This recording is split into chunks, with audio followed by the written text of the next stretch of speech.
Spinal muscular एनाट्रोफी नामक गंभीर बीमारी से ग्रसित 4 माह के नन्हे बच्चे को 16 करोड़ की इंजेक्शन दिलवाने में जुटा शहर के भीवापुर वार्ड निवासी गजर परिवार।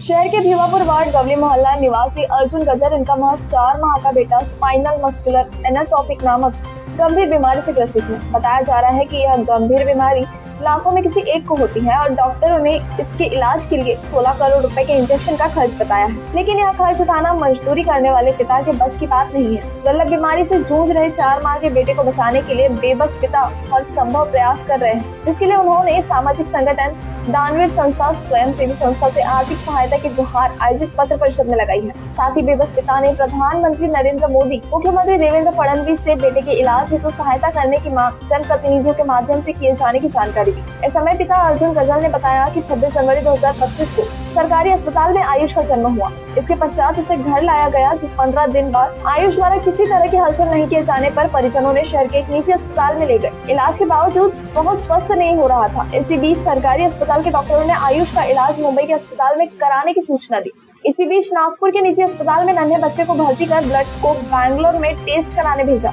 रिपोर्ट में बच्चे को स्पाइनल मस्कुलर एनाट्रोफी नामक गंभीर बीमारी से ग्रसित होने की जानकारी प्राप्त हुई, जिसके इलाज के लिए डॉक्टरों ने 16 करोड़ रुपए के इंजेक्शन का खर्च बताया है, जिसे मजदूरी करने वाले पिता के बस की बात नहीं होने से उन्होंने सरकार, प्रशासन के अलावा सेवाभावी लोगों से सहयोग करने का आह्वान किया है।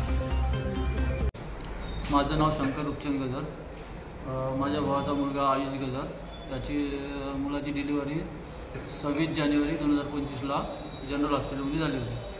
त्याच्यानंतर बाळ चांगला होता। त्याच्यानंतर बाळाला आम्ही 4-5 दिवसांची सुट्टी झाल्यावर घरी घेऊन गेलो, तर 15 ते 20 दिवस बाळ चांगला होता।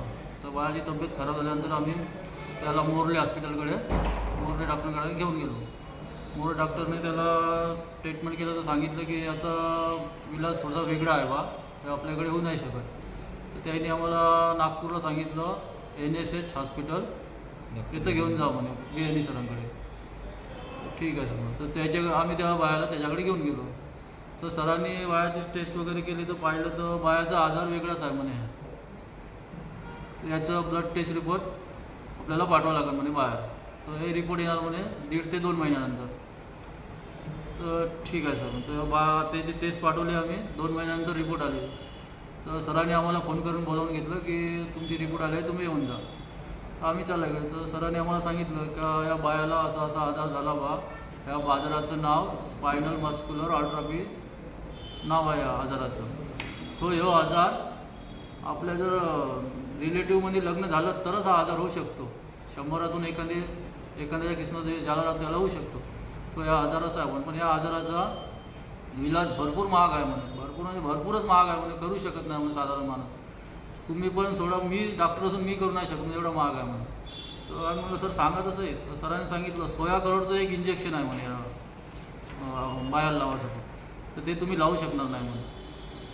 तर याच्यामध्ये असं होतं म्हणे पहिले की सरकारकडून लकी ड्रा होता म्हणे, की 4 बाळापैकी आम्ही ड्रा टाकत होतो म्हणे, त्यातून एकच ज्याच्या किस्मत चिठ्ठी लागली त्याला इंजेक्शन सरकारतर्फे लावत होतं म्हणे। ते स्कीम आता बंद झाली आहे म्हणे, ते 16 करोडची स्कीम बंद झाली आहे म्हणे। आता ते आहे नाही म्हणे आता, तर इलाज काहीच नाही म्हणून तुम्हाला याचा, तुम्ही फक्त याला जर तब्येत खराब झाली तर सरकारी हॉस्पिटल ॲडमिट करायचं आणि घरी घेऊन जायचं, तर दुसरा इलाज नाही म्हणे याचा म्हणे। म्हणलं सर काहून असं? तर तुम्ही एक करू शकता म्हणे, फेसबुकच्या माध्यमातून, इंटरनेटच्या माध्यमातून खासदार, आमदार, मोदीपर्यंत एक गोष्ट पूर्ण व्हायरल झाली, तर त्या लोकांकडून मदत भेटली तर तुम्ही हो इलाज होऊ शकते म्हणे। तर असं करत असेल तर तुम्ही करू शकता म्हणे। ठीक आहे सर, करून पाहतो म्हणलं आम्ही।